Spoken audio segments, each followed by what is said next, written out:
नमस्कार छात्रों। आज हम चुनिंदा शेर इस कविता के जो अगले शेर है उसको देखेंगे। ध्यान से सुनिए। पहले मैं शेर पढ़ती हूँ। हंसी से अपने आंसुओं को छुपाकर देखो, नया मुखौटा ये चेहरे पे लगाकर देखो। नया मुखौटा मतलब क्या? नकली चेहरा। तो इस शेर के माध्यम से कवि हमें हंसी और आंसू इसके बारे में बता रहे हैं। हंसी और आंसू मनुष्य के जीवन के दो अंग हैं। यानी हर एक इंसान के जीवन में खुशियाँ या हंसी, आंसू या दुख होते हैं। वो नहीं होंगे तो उसका जीवन अधूरा है। इसीलिए कवि कहते हैं कि मनुष्य के जीवन में हंसी और आंसू ये उसके जीवन के दो अंग हैं। परंतु आज हर मनुष्य अपने जीवन की विसंगतियों से इस कदर त्रस्त है। जीवन की विसंगतियों से मतलब जीवन में आए हुए जो भी दुख है उसकी वजह से वो त्रस्त हो गया है कि वह नहीं चाहता कि दूसरा कोई भी अपने आंसुओं से उसका कंधा भिगोए। अतः अच्छा यही रहेगा कि अपने चेहरे पर एक मुखौटा लगाया जाए और अपने आंसुओं को हंसी से छिपा लिया जाए। यानी हर एक मनुष्य के जीवन में दुख है, उसी के साथ साथ सुख भी है। लेकिन कई बार ऐसा होता है, आज के ज़माने में सारे लोग अंदर से बहुत दुखी है। किसी को कोई न कोई, सभी को मतलब अलग अलग प्रकार के दुख है। तो एक नकली मुखौटा या नकली चेहरा वो लगाकर आज जी रहा है।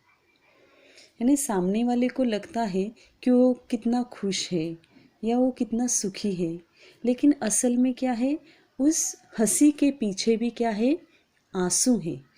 तो यही बताने का प्रयत्न कवि ने यहाँ पर किया है कि मनुष्य के जीवन में उसके दो अंग होते हैं, हंसी और आंसू। आज हर एक मनुष्य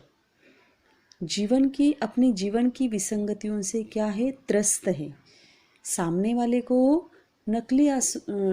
वाले को अपना नकली चेहरा दिखाकर हंस रहा है, या उसे लगता है कि मैं बहुत दूसरों को धोखा दे रहा है कि मैं सुखी हूँ, असल में वो भी क्या है, बहुत दुखी है।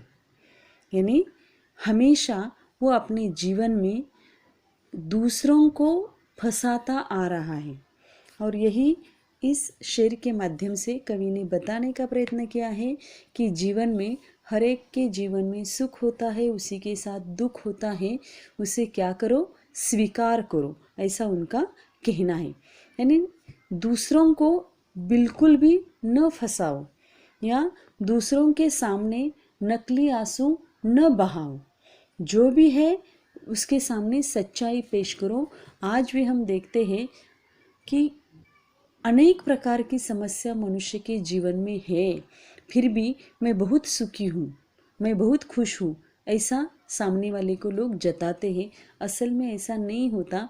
और कवि का यही कहना है कि हर एक के जीवन में ये होता है।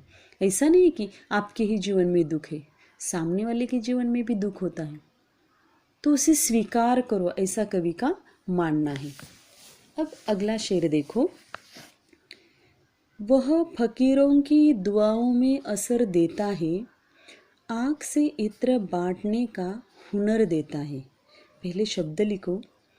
फकीर मतलब साधु संत, दुआएं मतलब आशीर्वाद, असर यानी प्रभाव, इत्र एक सुगंधित द्रव्य होता है, सुगंधित द्रव्य जो चारों तरफ सुगंध फैलाता है।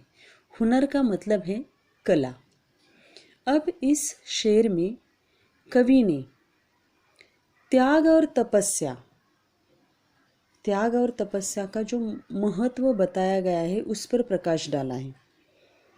कवि क्या कहते हैं कि ईश्वर, फकीरों या साधु संत, ये जो लोग होते हैं, इन लोगों को एक ऐसी शक्ति प्रदान होती है,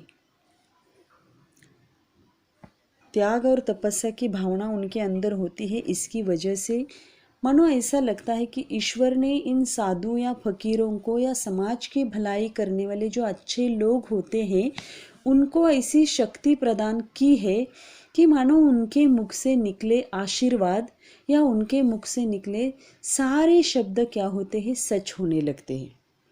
यानी आँखों से इत्र बांटने का हुनर देता है। यानी क्या, वो जो भी बोलते हैं या उनके मुख से जो भी शब्द निकलते हैं वो आशीर्वाद के रूप में क्या होते हैं, सच होते हैं। ऐसे लोगों की आंखें मानो करुणा और स्नेह बरसाती रहती है। यानी कवि हमें ये बताते हैं कि जो साधु संत होते हैं, जो फकीर होते हैं, उनमें एक ऐसी ताकत होती है कि उनके मुख से निकली हुई वाणी क्या होती है, आशीर्वाद के रूप में सच होती है। मानो ईश्वर ने उन्हें ऐसी एक शक्ति प्रदान की है कि उनके मुख से निकलने वाले सारे शब्द या सारे आशीर्वाद क्या होते हैं, सच होते हैं, सच होने लगते हैं। उनकी आंखें, जब हम उनकी आंखें देखते हैं तो मानो उनकी आंखों में करुणा और स्नेह के भाव दिखाई देते हैं। अब अगला शेर देखिए, इसमें लाशें भी मिला करती है, तुम जरा देखभाल तो लेते, इसको माँ कह के पूजने वालों, इस नदी को खंगाल तो लेते। इस शेर में कवि कैलाश सेंगर ने नदी के बारे में बताया है। पहले शब्द लिख लो। लाश का मतलब है शव, लाश यानी शव। खंगालना मतलब पानी में हाथ डालकर अच्छी तरह हिलाना। खंगालना, पानी में हाथ डालकर अच्छी तरह हिलाना। तो यहाँ पर नदी के बारे में कवि ने बताया है। कवि क्या कहते हैं कि हमारी संस्कृति में नदी को माता के रूप में पूजा जाता है। आज भी हम देखते हैं कि नदी को हम माता के रूप में उसकी क्या करते हैं, पूजा करते हैं। लेकिन आज अगर हम देखेंगे तो इतनी बुरी अवस्था इस नदी की हुई है, इतना गंदा पानी, कूड़ा कचरा, लाशें, न जाने और कौन कौन सी चीज़ें हम नदी में बहती देखते हैं। इसीलिए कवि इस शेर के माध्यम से हमें ये समझाने का प्रयत्न करते हैं कि नदी को साफ सुथरा रखने का काम किसका है, मनुष्य का है या इंसान का है। नदी को हम माता के रूप में पूजते हैं। हमारी ये संस्कृति है, नदी हमारी क्या है, माता है। यानी इस नदी रूपी माता के लिए हमारा भी कुछ उत्तरदायित्व है, यानी हमारा भी कुछ कर्तव्य है। इसमें लोग लाशें तक बहा देते हैं। हमें नदी को स्वच्छ करना चाहिए। कूड़ा कचरा या जो भी कोई रसायन आदि नदी में हमें नहीं डालने चाहिए।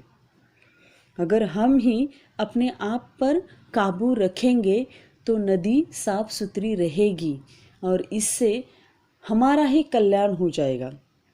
इसीलिए इस शेर के माध्यम से कवि ने हमें ये संदेश दिया है कि नदी को साफ सुथरा रखने का काम हम जैसे हर एक मनुष्य का है। नदी तो हमारी माता है, माता के रूप में हम उसकी पूजा करते हैं। नदी मानव सभ्यता के लिए एक जीवन दायिनी का काम करती है।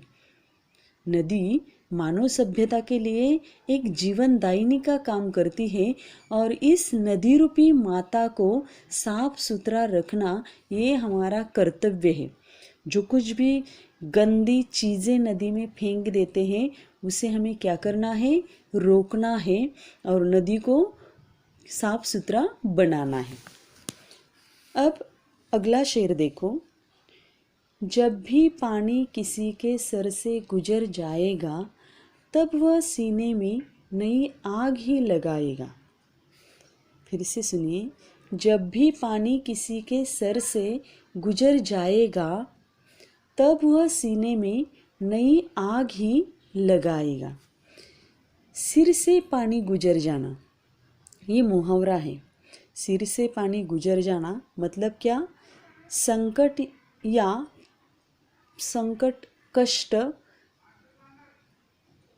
कष्ट या संकट का पराकाष्ठा तक पहुंच जाना।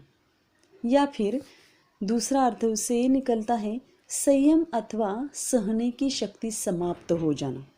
यहाँ पर यही मतलब है इसका, हमारी सहन शक्ति समाप्त हो जाना। सिर से पानी गुजर जाना मतलब क्या? सहन शक्ति समाप्त हो जाना। यानी आज भी हम देखते हैं कि सामने वाला हम पर बार बार अत्याचार करेगा, बार बार हम नहीं सहेंगे, एक न एक बार तो हमें उसका जवाब देना पड़ेगा। तो हर एक मनुष्य का स्वभाव है कि प्रत्येक मनुष्य में एक सहन शक्ति की एक सीमा होती है। तो कवि क्या कहते हैं कि हर मनुष्य की सहन शक्ति की एक सीमा होती है। प्रतिकूल परिस्थितियों या असफलताओं और अन्याय को सहन करने की शक्ति जिस दिन समाप्त हो जाएगी, उस व्यक्ति का विवेक उसका साथ छोड़ देगा। वह दिन बस विद्रोह का दिन होता है। यानी ये प्रकृति का नियम है। कहाँ तक हम सह सकते हैं? जितनी शक्ति हमारे अंदर होती है वहाँ तक, या जो सीमा होती है सहने की वहाँ तक। एक बार उस शक्ति की, सहन शक्ति की सीमा का अंत हो जाता है, तब क्या हो जाता है? उस व्यक्ति का विवेक उसका साथ छोड़ देता है और वो व्यक्ति क्या बन जाती है?